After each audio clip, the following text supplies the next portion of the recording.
So, a big report came out a few days ago that Dominic Cummings has been sitting on Sage meetings, and so what Sage meetings are meetings of scientists, doctors, people like that who can help advise the government on how to deal with things like pandemics, like we're in now. And so what we found is Dominic Cummings has been on these Sage meetings along with a vote leave guy.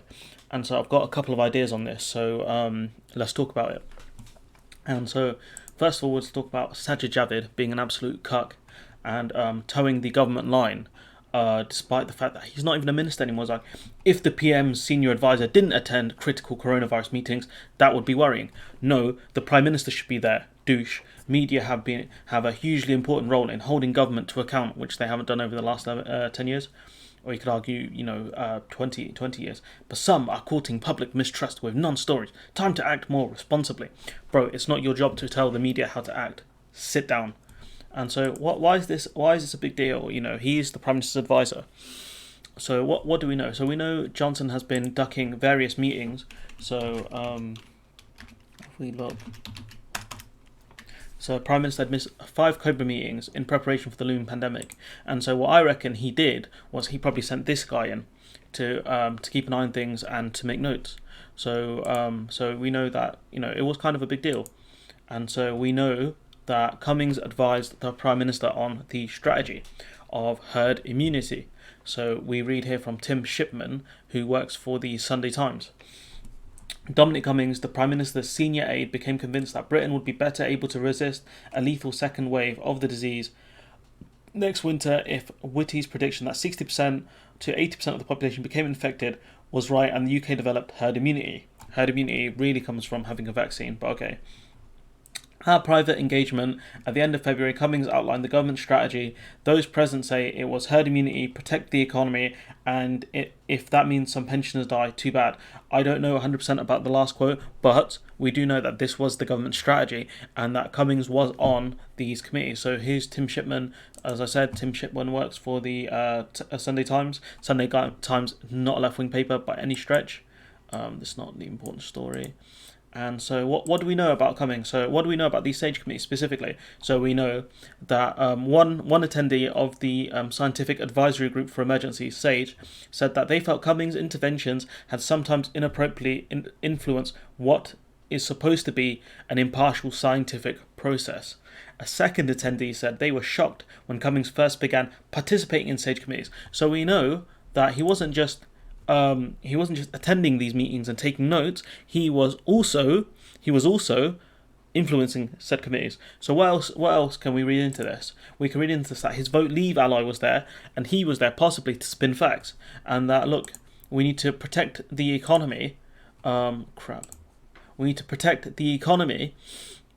And that 60 to 80% of the population will become affected, but it's fine. Pensions die. Who cares? Who cares if your grandma dies? Protect the economy at all costs. Very Republican and American. And so, what else do we know about Dominic Cummings? He's an enforcer. He's not an advisor. He's an enforcer. So we know that Sajid was not told in advance of his advisors being sacked by Cummings. And so, what does this tell us? That he has a lot of power and influence, if you didn't already know this, within Johnson's administration, and that it's very easy to assume that he was there to influence meetings in a specific way, and he was probably the one that told Johnson to go with the herd immunity strategy.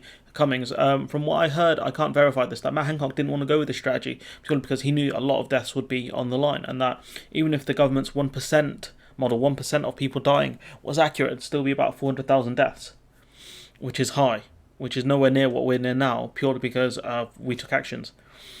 But what else do we know? The fact that he was there shows that the committee hearings were not impartial, like they should have been. They should be based around scientists, not a guy who has a history degree in, I think, like Norman history. And so we know Javid is completely off, and that he's being a massive idiot by defending a government who tried to take away all of his power, essentially by getting rid of all his advisors and putting number 10 and number 11 together, even though historically chancellors of the Exchequer do have somewhat independence, purely because that's a very high-ranking position. And so, look, we know that Cummings influenced these committee hearings, and we know that he advised the government on these things, based on the reporting of Tim Shipman. And so what does that tell us? That tells us that these sort of committees and these sorts of groups meeting are Johnson's ducking them because he doesn't want a part of it. He wants the prestige of being Churchill without the work Churchill actually put in during the war. And you can compare him to Neville Chamberlain. At least Neville Chamberlain tried. He failed, and I know Clara will berate me for that. If I didn't mention that, because the Czech Republic is still hurt over this, which I don't blame them for. But at least he tried. He failed, and he did the stupid thing. He appeased it. But at least he didn't shy away from this, like Johnson is, sending his advisor in to take notes and influence committee hearings. And maybe Johnson didn't know that his advisor was influencing things. But what do we know about him? And what do we know about Cummings? He's an enforcer. He's an enforcer. He's going to enforce his views on things. We know that he believes somewhat in eugenics, and he doesn't really care for old people, as shown by this. And so, yeah, if you wanna know who's to blame for a lot of the problems we have now, it's Dominic Cummings, because the man, you can argue he had two big successes, 2016 with Brexit, and also 2019 with an election win. But when it comes to this stuff, obviously he doesn't know what he's doing, because he's a spin merchant. He's a spin merchant. That's all he is. That's all he can do, and that's why him and his boy were there. Because they were going to spin stuff, say, it's protect the economy, if the economy dies, we will die, and things like that. Mate, I don't think people care that much, because people are dying left and right because of the virus. The official government numbers are 20,000, that's from hospital deaths. But apparently the ONS have come out and said it's about 40,000. The ONS, and this isn't the FT's modelling, this is the Office of National Statistics. So this is just madness now, and I'm going to leave the video there. Let me know what you guys think in the comments, like, comment, subscribe, and hopefully I'll see you in the next one.